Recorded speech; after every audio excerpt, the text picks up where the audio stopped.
In the book of Ruth, a tale of redemption, the climax occurs when Boaz, the kinsman redeemer and hero of the narrative, redeems the land to Naomi and takes Ruth as his Gentile bride.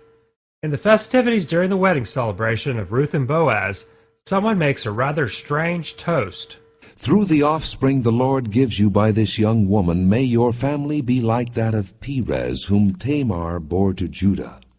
Strange for a wedding toast, because it is a reference to the rather sordid events of Genesis chapter 38. In Genesis chapter 38, Tamar had married Judah's firstborn son, who died with no children. Under Mosaic law, Judah was expected to provide one of his other sons for Tamar to have children. When he did not follow through, Tamar disguises herself as a prostitute and became pregnant by Judah himself.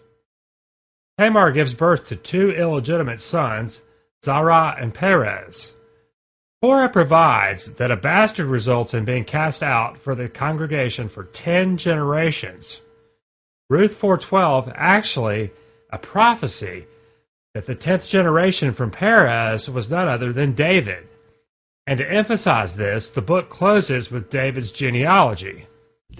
This then is the family line of Perez. Perez was the father of Hezron, Hezron the father of Ram, Ram the father of Amminadab, Amminadab the father of Nahshon, Nahshon the father of Salmon, Salmon the father of Boaz, Boaz the father of Obed, Obed the father of Jesse, and Jesse the father of David. Of course, King David is a majorly significant figure in the Old Testament. There's something more, something hidden, which reveals the supernatural authorship of the Scriptures. The Torah written by Moses was written centuries before these events, of course contained the story referred to in Genesis 38. Now, knowing that God favors heptadic, which are multiples of 7, structures, one can examine the Hebrew text in equidistant letter sequences in intervals of 7.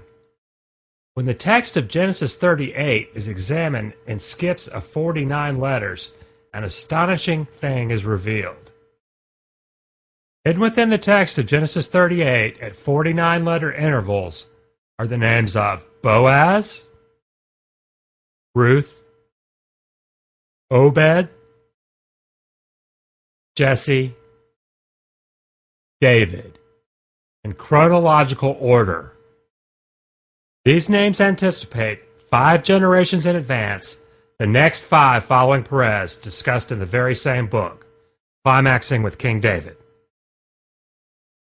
So here in the Torah, we find the names of the principals of the book of Ruth and a delineation of their descendants leading up to the royal line. How did Moses know all of this centuries before the fact? The odd wedding toast, which points us back to Genesis chapter 38, which contains a hidden genealogy encoded within the text, can only lead us to conclude as further fingerprints of the Holy Spirit. Glory in the highest. Glory